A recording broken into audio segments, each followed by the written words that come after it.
There's a story today. It's out there that if he decided to make another move, you could hang out with your family, go up for a 2-game homestand. Napa, he loves wine. What do you make of any rumor to the Warriors? I don't buy it for a second. So I think I've been on a little bit of a roller coaster with this, Colin, professionally, I would say, since the end of Game 4 with LeBron and kind of what he said. And I was in the room when he said, I've got a lot to think about. I was also in the room when he was asked previously about the future, and he said, I'm not even thinking about the future. This is all in the same press conference. He was asked again about the roster moving forwards and stuff like that. I haven't really thought about it, right? So, like, multiple times he said, I didn't really want to talk about my future. I'm not really thinking about my future. And then eventually, at the very end of the press conference, the guard came down and he said what he said about his future and how he's got a lot to think about. To me, what's so interesting about it, because, like, in the immediacy of it, I'm so used to LeBron being so calculated. Right. That it's like, oh, this has to be something. He's angling for Kyrie Irving.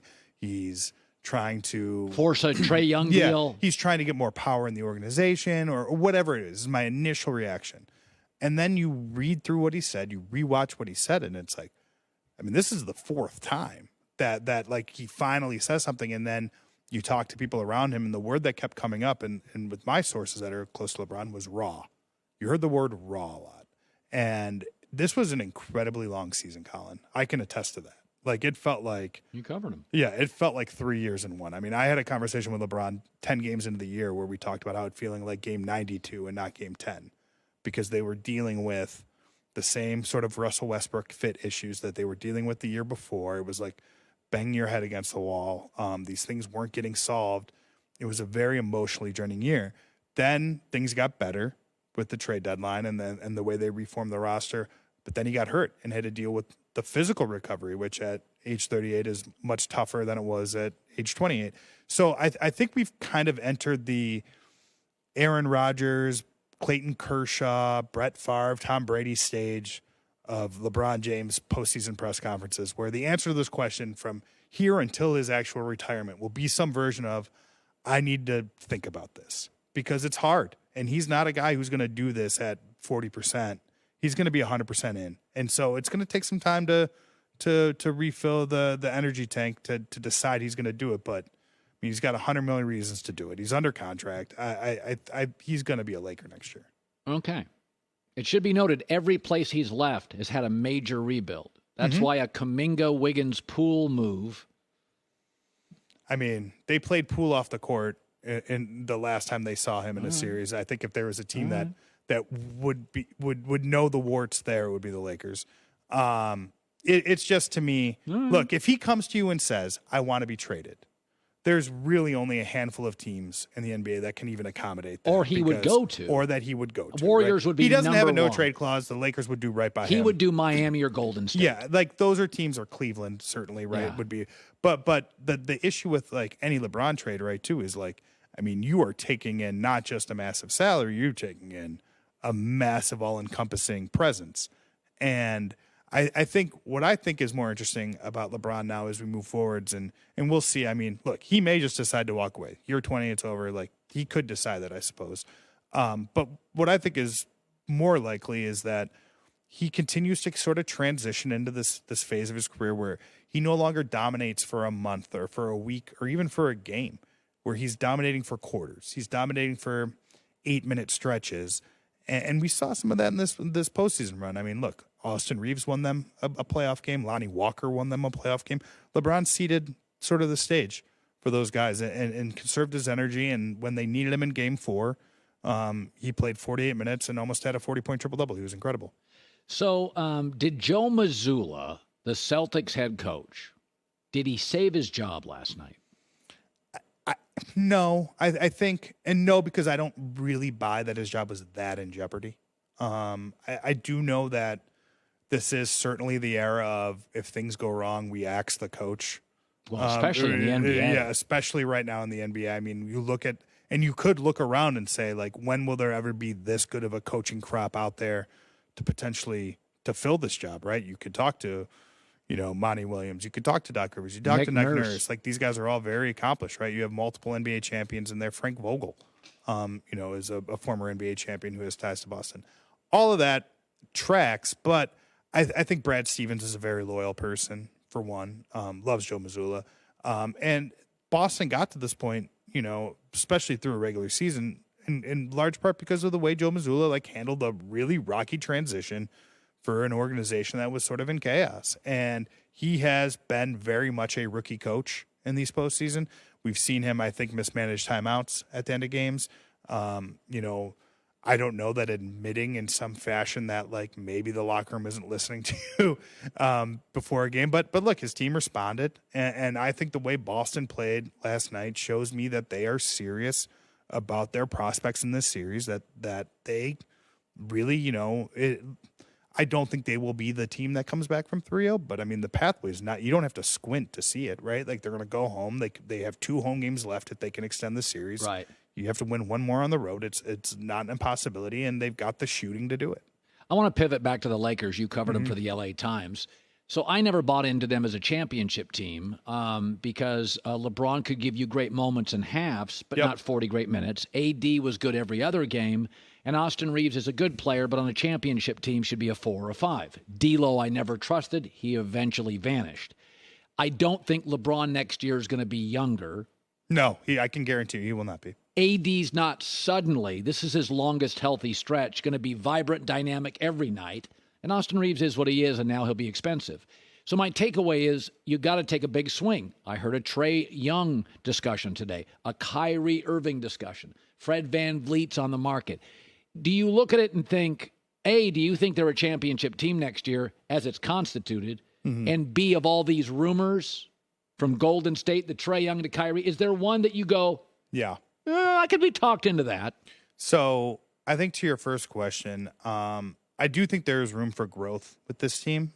This is a team that barely practiced together, that had real continuity issues because they were thrown together, in early February. And despite that, had significant LeBron injury, missed 13 games in the middle of that chunk, and they were kind of even 2 teams with that. And I do think there's growth with Austin Reeves. I do think that there's still growth potential with Rui Hachimura, that they've maybe found something there with him that they can even elevate him a little bit more as a consistent kind of 3-4 / scoring option, into the Kuzma type role that they had before. This was a good year. This was a chance. I think this also factors into why LeBron was so angry post-game, is they do think the window is there because they were 4 wins away from the finals, and in those 4 losses to Denver, despite losing to what was clearly a better team, you can, what is it, Colin, 12 better minutes from the Lakers in those 4 games to get them up 3-1. Denver's young and ascending. No, exactly. These teams are moving in different directions. Yeah. That is true.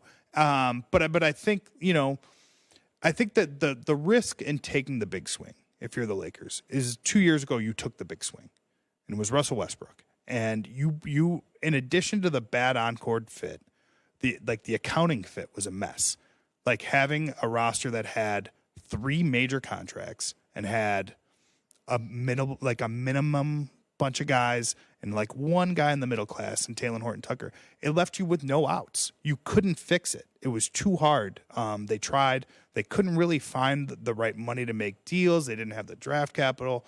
I think, if you go down that road again, you're really opening the door for the same problems. You balanced your roster. But Trae Young's a real player.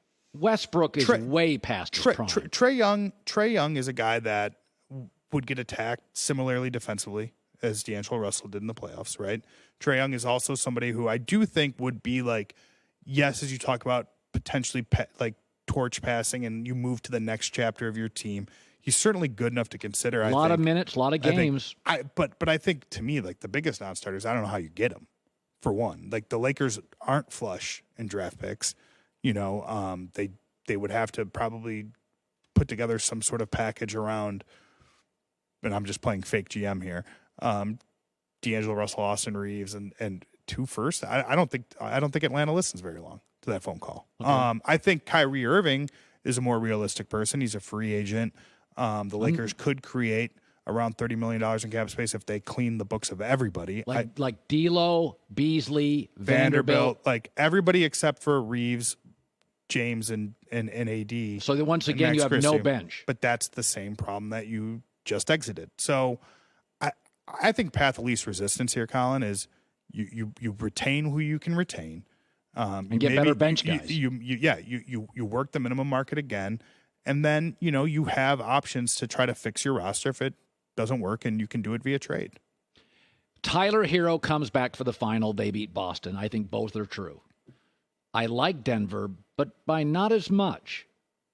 I think I like Denver, and I'm biased because I just watched a 4-game onslaught. What do you make of Jokic? Nuggets. He's the best player in the league. I think the thing that struck me most in that series, Colin, was, in addition to like just the absurdity of how good he was offensively, is how tough he was to score on. He was tough for Anthony Davis, and his physicality really, really bothered AD. And I think he gets no credit for his defense because he's got anchors for feet. Yeah, he's not and stuff twitchy. like that. Yeah, but he's so strong and so sturdy that he takes contact and he doesn't move. Just absorbs it. Yeah, and it doesn't look like a foul. It never looks like a foul. He can dish out like real punishment because he holds his ground. And somehow, this is gonna sound crazy. Seeing him in person, his athleticism is like through the roof. Like he is so gifted at grabbing a rebound and leading a fast break. Like you watch guys sprint and somehow he's a step and a half ahead. It's the craziest thing. He looks like he's about to keel over. And like you're gonna have to get the paddles out or something. But he is running, and there's always people behind him. And that, like, as much as anything, his ability to continue to push into fourth quarters is why Denver swept the Lakers. He made every big play in the fourth quarter. He made every right pass. He made every huge shot. And to me, that's conditioning, which is not a word you would often associate with Nikola Jokic, but it's conditioning, it's athleticism, it was his agility, his speed. He set the tempo of that series. And to me, I don't know. You went into these playoffs, I think, like a lot of people wondering, like, sort of like, what does Denver do if this doesn't work this year? Like, can they really go forwards with this core? And now you look at them and, because we always like to overreact, now you wonder, like, who's going to stop this core? Yeah, yeah. Like, you heard what LeBron said. That, like, this was the best team that they have played since LeBron and AD came together. This was the toughest series they played. And they were, they got swept by Nikola Jokic. I'm going to circle back one more time. Just listen to my pitch. Okay, what do you got? The Warriors have said, we don't care about the future. That's why they don't play Kuminga and they moved off Wiseman. They have said, we're bringing back Clay, Draymond, Steph. Meaning, if you're going to come play with us, got to be about now and high IQ. Can I get the deed to Chase Center in this trade? And the Lakers can say Jeannie Buss and Rob Pelinka. We can kind of get our franchise back. Sure. Poole with Austin Reeves in the backcourt. Wiggins and Kuminga. AD, Kuminga, Wiggins, Reeves, Poole. Got me. It's very interesting. I'd be calling around. I'd say this Cowherd guy is trying to sell me a bridge. I in this scenario, like if I had to trade LeBron James, if I had to, Miami. They don't really have. Am I getting Bam Adebayo? How about this? Am I getting Jimmy Butler? How about this? Go to Phoenix? Cleveland. Go to Cleveland. Evan Mobley? Who are you giving me? Darius Garland? Darius Garland. Okay. 2 draft picks. Okay. Jared Allen. I'd listen. I'd consider it. Oh. Again, I'm not asking for real estate in this deal. But you stayed on the phone with Cowherd. I would be more on the. I'd be more on the phone with Cleveland Colin than with San Francisco Colin. Darius Garland, Jared Allen, and a pick. You said 2 picks. See, Boy, I might be asking for 3. Very difficult. This guy's hard to do a trade with. What do you got, J-Man? Hey, I don't know if you can say it, but during the commercial break, we asked about Fred VanVleet and the Lakers, who I think is in play. I don't know if you're allowed to talk about the team. Yeah, I think VanVleet is interesting. I think he was someone. My general sense with VanVleet was that if the Lakers were hell-bent on Fred VanVleet, they should have tried to get him at the trade deadline. That's sort of my feeling.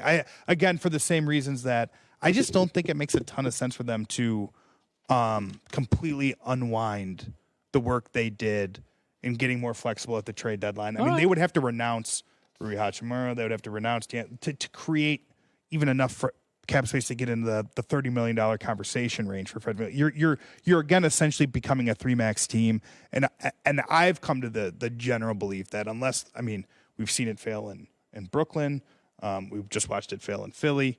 Aging stars. Yeah, it's just I don't think that's the way you build a team anymore. I think unless you are somehow lucking into a Miami Heat situation where it's Dwayne Wade, Chris Bosh, LeBron James, or you're the Warriors and you draft your guys and you're inputting one guy. I just don't think what about the him economics joining Clutch Sports?